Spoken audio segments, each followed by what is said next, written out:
This is Solo in the Shop. On today's episode, I want to talk a little bit about my Facebook listings and the lessons I've learned by selling tables on Facebook.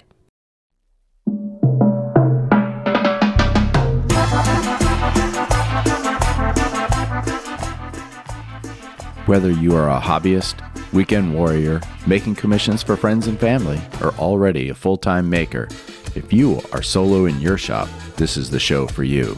I'm Ronald Lowe's, the host of Solo in the Shop, a woodworking podcast discussing everything from current projects, tools and techniques, decisions around running a small business, and much more. So if you frequently find yourself alone and covered in sawdust, follow my journey and we can be solo in the shop together.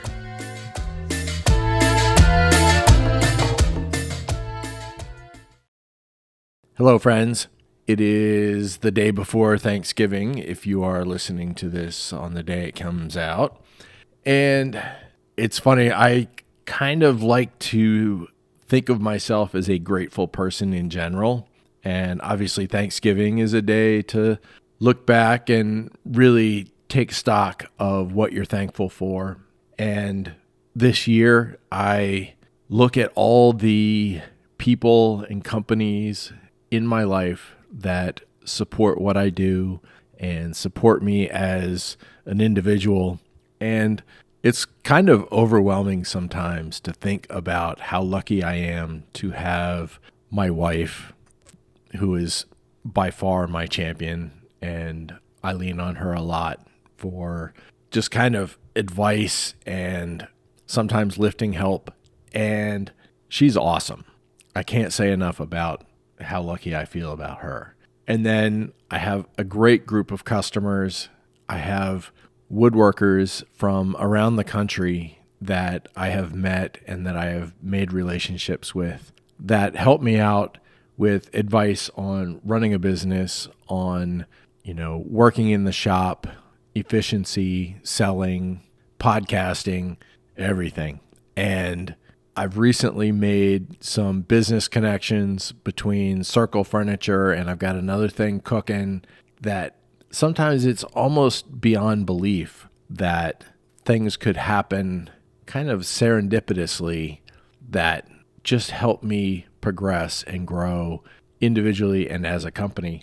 It's been awesome. It's really, I can't say enough about how thankful I am this year for how things have gone and for the people in my life. So hopefully you guys feel the same way. Hopefully there's people and companies that are supporting you. And if not, take some initiative, reach out, support somebody. What goes around comes around, and, give what you want to get. So that's my advice on Thanksgiving.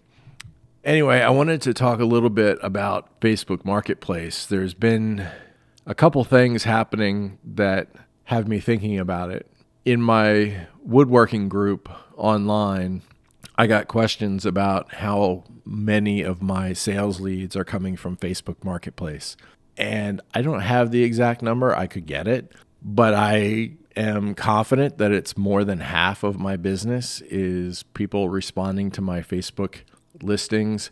And my listings are clear enough that what you're getting is a custom built piece. You're not buying the picture, the table that's in the picture that is representative of the work.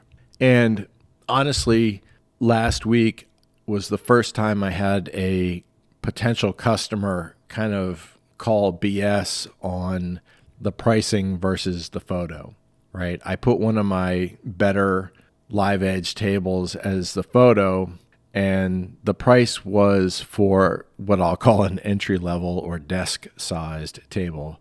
And so there was a size difference. The dimensions between what my pricing would be and the photo on the listing didn't really match.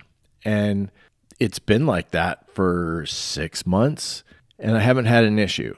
But this person basically said, the picture looks like it seats 6 to 8 people, and a table that seats 6 to 8 people is $1,000 more than the price you have listed.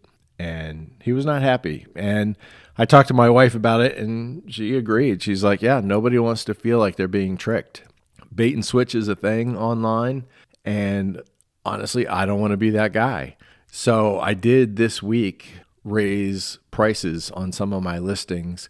And then what I did is I put in some price estimates in the description, where it would say for a 4-foot table, it's this much, 5 feet, this much, 6 and 7, so that people have an idea of the ballpark that I'm playing in. And that saves everybody time, right? We want to have a productive conversation. We don't want to have something where I'm having to quote something and them saying, no, your prices are twice as much as what I'm looking to spend. So let's get that out of the way first so that the people that are responding are a little more qualified from my perspective and a little more prepared from their perspective. I think that makes maybe fewer leads, but better leads. I would rather increase my close percentage because that communication has happened up front and we know what we're getting into from the get-go. So those prices went up. I explained to my woodworking friend, this is what I do. And basically I have probably 8 Facebook listings for different types of tables, a few different coffee tables, a few different dining tables. And then I periodically change the pickup and delivery location. And I'm targeting specific neighborhoods and towns that are wealthier and more my target audience, rather than just having it be linked to my home address or my shop address. That way I know that Facebook users that are in that area are seeing it. I know I deliver to those areas. So as I move those listings around, I'm hitting different audiences and it's getting more eyeballs. I'm also always trying to make sure that every ad has a decent, what I'll call glory video that shows off the product as best as I can do. I have not gotten to the point where I'm paying a professional to take photos and videos of my products. That may be a direction that I head in the next year or so. But right now, I'm doing okay with my iPhone pictures and video. When I mentioned all of this to my woodworking friend, he said that he had some listings, but was struggling to make sales. And so I sent him my listings so that he could look at how I've, worded mine and how I price things. And I think for their product, it will work. I think they just have not gotten the wording right, and they've kind of made it a commodity rather than an experience.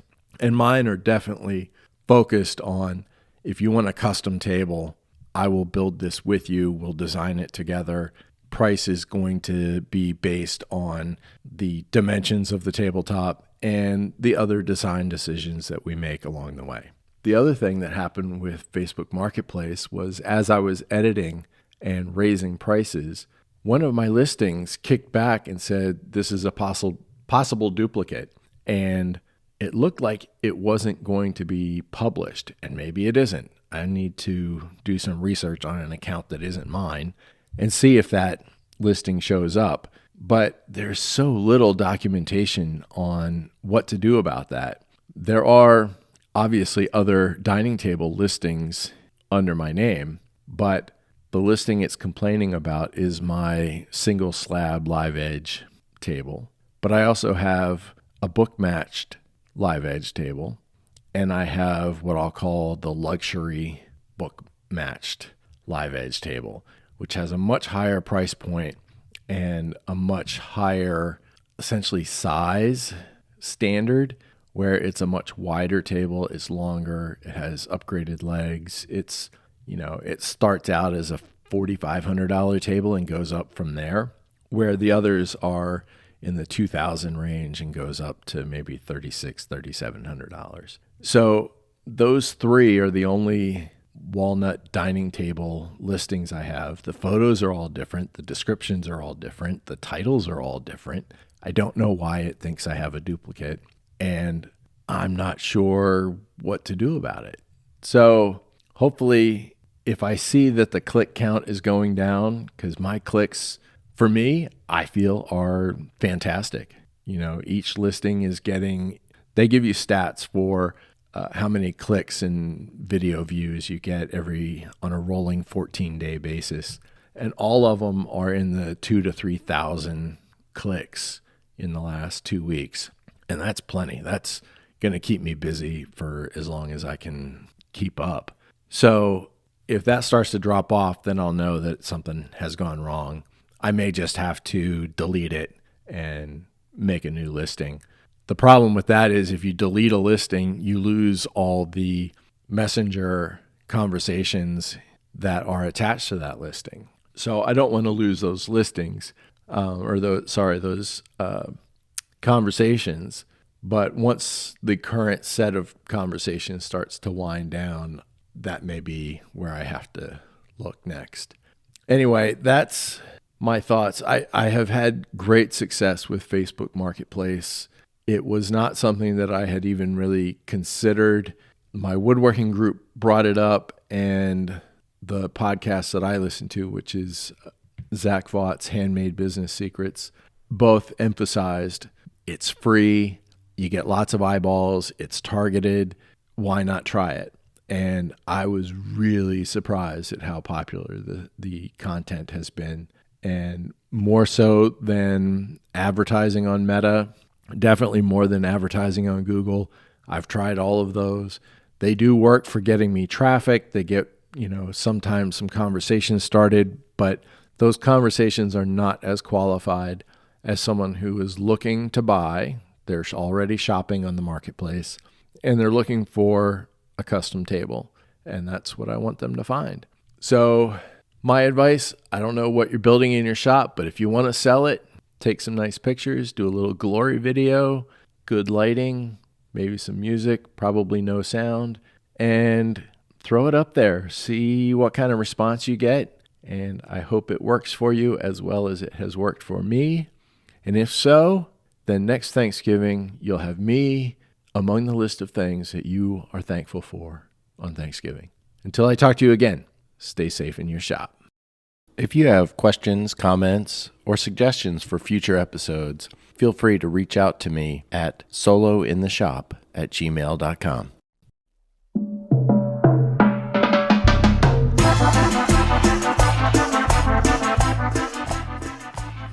Thank you for listening to today's episode.